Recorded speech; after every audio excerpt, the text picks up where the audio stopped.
Hello and congratulations on getting access to this video course on Facebook retargeting.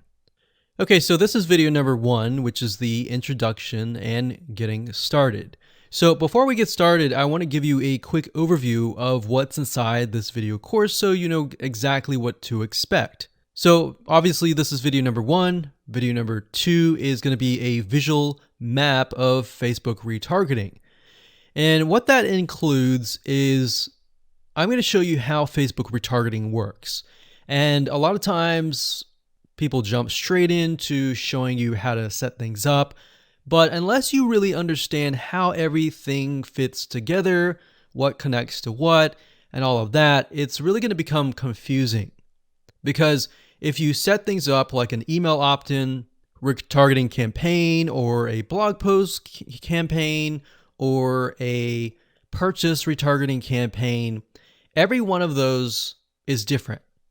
So once I show you the basics via a visual map, that's when we show you some real life examples in video number 3.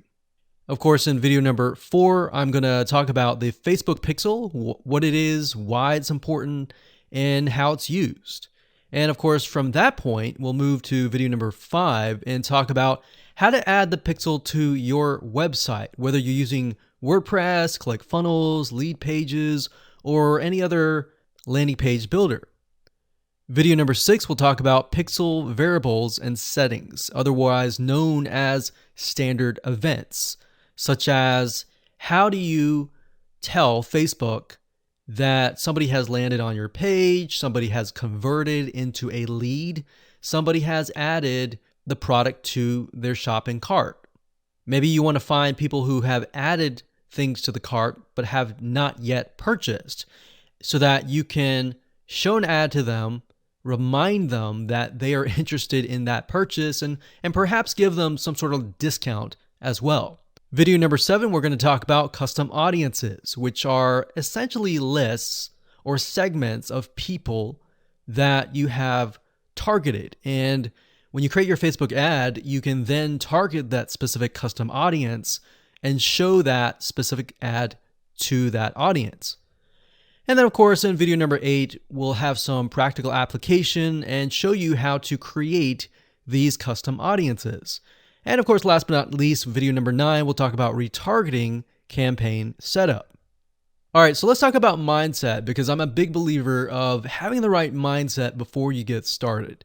I want you to realize that you're not going to make a sale. You're not going to get leads right away just by setting up a Facebook retargeting campaign. Converting visitors really does take time. And to be realistic, sometimes 12 to 17 times of touch points, meaning you have to get in front of them 12 to 17 times before they will buy. So I want to make sure that you don't expect an immediate action or an immediate sale. Now, to get started, you're going to need these things. You're going to need to have a Facebook ad account.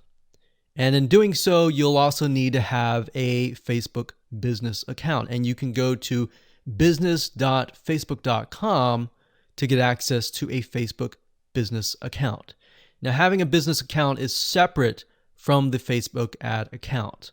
You'll obviously need money for ads, realistically at least $500 or more. This is not free by any means, but it's a great way to test things and find results right away. You'll also need to have an idea of how you are selling your product or service in terms of your website, in terms of your funnel landing page setup, meaning how many pages do you have in your funnel? Do you have 3? Do you have 4? Do you have 5? How many? So you want to have an idea of that before you get started, because it'll start to make sense once I show you around. And of course, you'll need to have some sort of mind map or flowchart software. And the reason for that is it will help you be able to map things out, map your own plan of attack out, so that you will be able to successfully implement everything that we're teaching you. Welcome back. This is video number 3, and as promised, I am going to give you some real live examples of different scenarios so that whether you're trying to build a list, or whether you're trying to sell a product, or whether you're trying to just brand yourself, different scenarios call for different setups and different types of campaigns. So we talked about the blog post earlier, and that's fairly simple. But let's say, for example, that you want to build a list. How do you set things up? All right. What if they don't opt into the list? How are you going to retarget them to get them to sign up for the list? So what you really have to do is you have to get an idea of what you want to achieve. What action do you want? Do you want an email? Do you want a sale? Do you just want to brand yourself and expose people to your awesome content? And there are other different scenarios as well. How do you get somebody to fill out a form? So how about we cover those right now? So let's do opt-in list. So let me jot this down so we don't forget. So we're going to cover next. So we covered blog post. We're going to cover email opt-in, a sale, and perhaps a branding. Yeah, blog post is actually branding. So branding. Now you could go further and show them ads of other related content as well. You could do that. But the goal here is to try to keep things simple. All right. We don't want to get too complex because, believe it or not, Facebook ads can get very, very complex. Funnels can grow and be extensive as possible, but let's keep the things simple. So we got a sale. Let's do perhaps a form. So you have to think, what is the intention or the goal? So the goal with an email opt-in is to get an email address. The goal of a sale is to obviously get someone to spend money. So getting somebody to pay. So get someone to buy. And then with the form, you want somebody to fill out the form. Now you also have to think, okay, what happens when somebody completes the email? What then happens? How do you convert? And how do you track that conversion so you don't show a Facebook ad to somebody who has bought, right?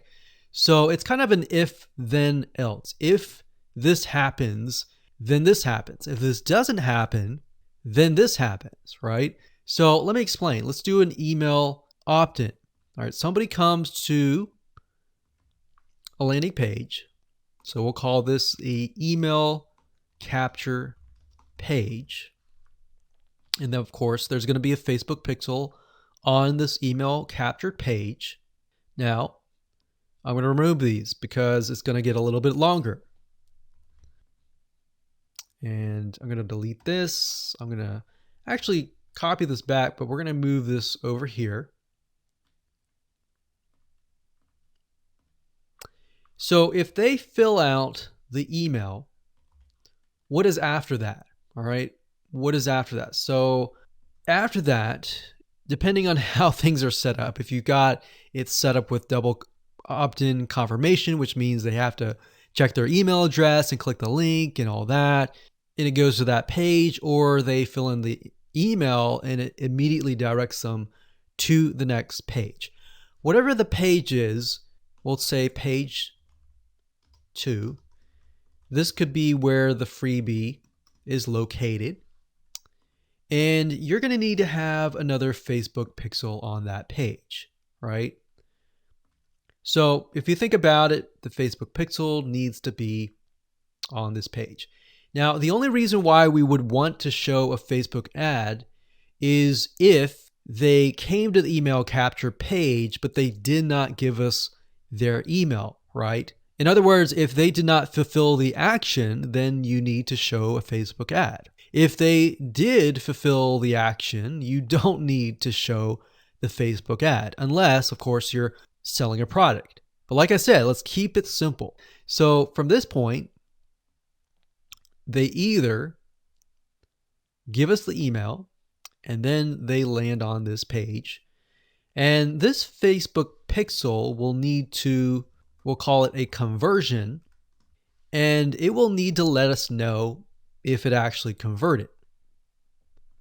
Now, if they did not, so we'll put over here,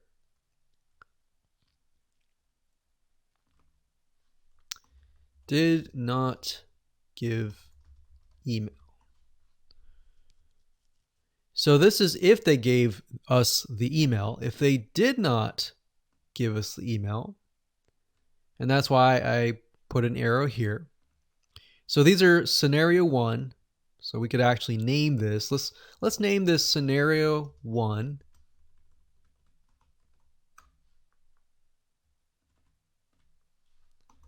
In scenario 2. And obviously scenario 2 doesn't have a page or anything. It's just merely they exited this specific page. If that's the case, we want to retarget them, right? So we are going to say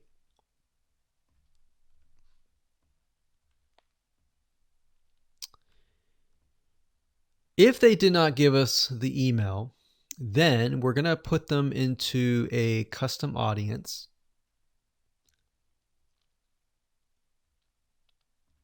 So in certain respects, what it's going to do is if somebody visited this page, but they did not visit this page, then we put them in a custom audience. If they visited this page and this page, then we do not retarget them. Now, it's going to be a little bit more easier to understand when I visually show it to you. But I just want to give you a bird's eye view here. So at this point, they did not give us the email, so therefore we add them to custom audience, and then we show them a Facebook ad. Now, we could add those who signed up into another custom audience as well. So let's say we want to build a list, and then we want to retarget them with a lot of great content or a product, for example, that we sell within the email. So different scenarios will require different setups. So that's one setup. That's an email setup. So not only are you setting things up for if they fill out the email, but if they do not fill out the email. So the next thing we have is a sale. So you'll notice that it's actually very similar. If a visitor comes to a page, and this page can be the sales page, and of course we pixel them, and then they either buy or, so scenario, they buy, and that is a Facebook pixel conversion, or they do not buy, and then we add them to a custom audience and we show them a Facebook ad for the goal of trying to get them to buy. Maybe they're not ready to buy, right? So you could show a Facebook ad of free content that is related to the sales page, because most likely if they visited the sales page, they're interested, they're just not sure, right? You could show them a Facebook ad to a coupon. So there are many different ways of doing this. So now you can kind of get an idea. It's very, very similar from the email to the sale. Any type of conversion, it's very, very similar. So now we have a form. So let's see here. We got sales page here. And let's do a form. So they come to the form, and our goal is to get them to fill out the form. So we got a Facebook pixel here as well. Of course, scenario 1, they fill out form, and then we have a Facebook pixel, and we're able to track that they did fill out the form. And scenario 2, they did not fill out form, so we want to retarget them with either really good content or something that speaks directly to them to try to get them to come back and fill out the form. And that can be the Facebook ad.